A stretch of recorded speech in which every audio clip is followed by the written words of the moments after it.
ரிஷபராசி மிருகசீரிட நட்சத்திரம். ஸோ இப்போ வந்து டைம் எப்படி இருக்குது? ஸோ வேலை வந்து கிடைக்குமா புதுசா? அப்படின்றது தான் உங்களோட கேள்வி. இப்ப ரிஷபராசிக்காரங்களுக்கு ஒரு பாசிட்டிவ் என்ன அப்படின்னா, சனி வந்து ஸ்டில் கர்ம சனி தான். பட் இந்த சனி கர்ம சனியா இருந்தாலும் கூட, இந்த சனி வந்து இப்போதைக்கு வக்ரம் அடைந்திருக்கிறார் அப்படின்றத நீங்க எல்லாம் கேள்விப்பட்டிருப்பீங்க. ஸோ இன்னையில இருந்து அடுத்த ஒரு 4 மாசத்துக்கு வந்து இந்த சனி பகவான் வந்து வக்ர பயிற்சியில தான் இருப்பார். அப்ப இந்த ரிஷபராசிக்காரங்களுக்கு அடுத்த 4 மாசத்துக்கு நல்ல நீங்க எதிர்பார்க்கிற மாதிரி ஒரு வேலை வாய்ப்பை அமைத்து கொடுப்பதற்குரிய கெப்பாசிட்டியை இந்த சனி பகவான் உங்களுக்கு வழங்குவார். ஸோ ட்ரை பண்ணுங்க. கண்டிப்பா உங்களுக்கு நல்ல ஜாப் கிடைக்கும். ஸோ நல்ல ஜாப் கிடைச்சிருச்சுன்னா வேலைக்கு போயிருங்க. ஸோ இப்போ வாய்ப்பு இருக்குது.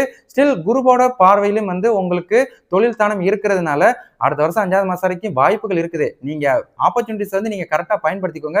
உங்களுக்கு தகுந்தாறு போல அமைஞ்சிருச்சு அப்படின்னா அப்படியே டிராவல் பண்ணிக்கோங்க. சரிங்களா? ஸ்டில் அடுத்த வருஷம் 3வது மாசம் வரைக்கும் கர்ம சனியா தான் சனி இருப்பாரு.